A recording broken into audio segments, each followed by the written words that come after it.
নমস্কার বন্ধুরা, চলে এসেছি মায়ের রান্নাঘরে নতুন একটি রেসিপি নিয়ে, পটলের ডালনা। যার উপকরণ কিছুটা পটল ছাড়ানো রয়েছে, এখানে ছাড়িয়ে নিয়েছি। রয়েছে টমেটো কুচি, তেজপাতা, শুকনো লঙ্কা দুটো, ধনিয়া গুঁড়ো, গরম মশলা গুঁড়ো, জিরে গুঁড়ো, লঙ্কা গুঁড়ো, স্বাদ মতো লবণ, সাদা গোটা জিরে, হলুদ, চিনি, আদা বাটা, কিছুটা কাজু বাদাম, লঙ্কা বাটা, ঘি।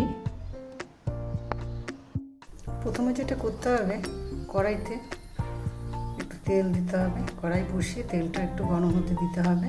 আমি প্রথমে একটু দিয়েছিলাম, আরেকবার দিলাম। আপনাদের প্রয়োজন অনুযায়ী আপনারা তেলটা দেবেন। এবার আমি দেব, তেলটা গরম হয়ে যাওয়ার পর আমি দিলাম শুকনো লঙ্কা, তেজপাতা, ফোড়নের জন্য গোটা জিরে, দিয়ে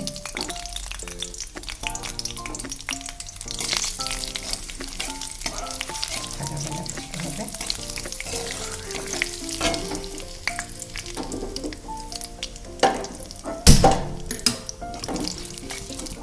ভাজা ভাজা হয়ে আসলে পটলটা আপনারা আগের থেকেও ভেজে রাখতে পারেন, না হলে ফোড়ন দেওয়ার পরেও ভাজতে পারেন, দুটোই করতে পারেন।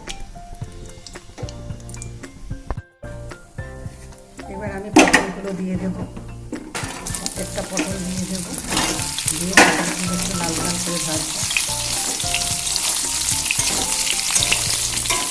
একটু মিডিয়াম আছে, একটু লাল লাল করে পটলটা আমাকে ভেজে নিতে হবে।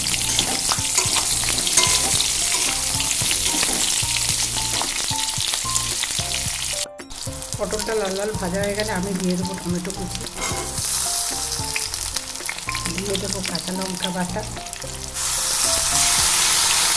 আমি 3টে কাঁচা লঙ্কা দেখেছিলাম। দিয়ে দেবো আদা বাটা, দিয়ে দেবো লবণ, দিয়ে দেবো হলুদ, দিয়ে দেবো লঙ্কা গুঁড়ো, জিরে গুঁড়ো, দিয়ে দেবো আমি ধনিয়া গুঁড়ো,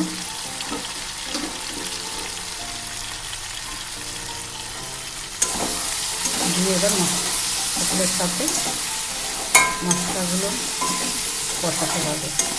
প্রত্যেকটা উপকরণ যা দিয়েছি আমি প্রত্যেকটাকে কষিয়ে নিতে হবে।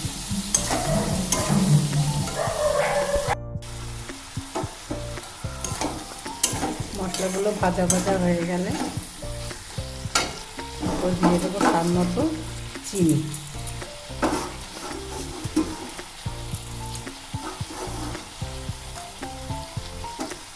চিনি দিয়ে আবার নাড়াচাড়া করতে হবে। আবার একটু ভাজতে হবে মশলাগুলো, সাথে যাতে করে মিশে ভেজে যায়, মশলাটাকে ভালো।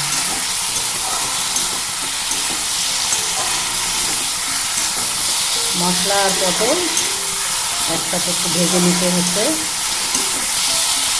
সুন্দরভাবে কষিয়ে নিতে হবে।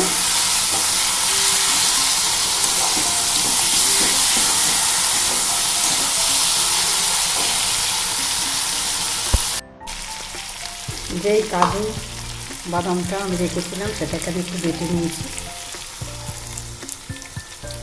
বেটে নিয়ে এর মধ্যে দিয়ে দিলাম, দিয়ে একটু হালকা নাড়িয়ে চাড়িয়ে নিতে হবে।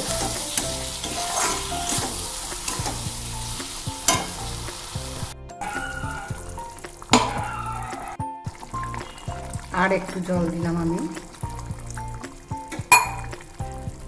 দিয়ে এবার ঢাকনা চাপা দিয়ে দেবো 2 মিনিট ফোটার জন্য। 2 মিনিট পর আমি ঢাকনাটা খুলে দেব।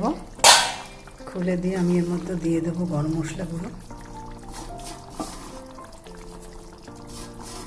গরম মশলা গুঁড়ো, দিয়ে দেবো ঘি, গরম মশলা দিয়ে একটু নাড়িয়ে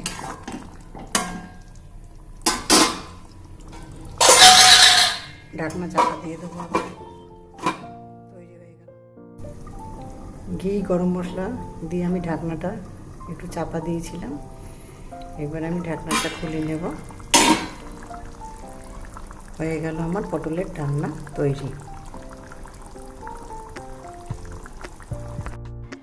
তৈরি হয়ে গেল পটলের ডালনা।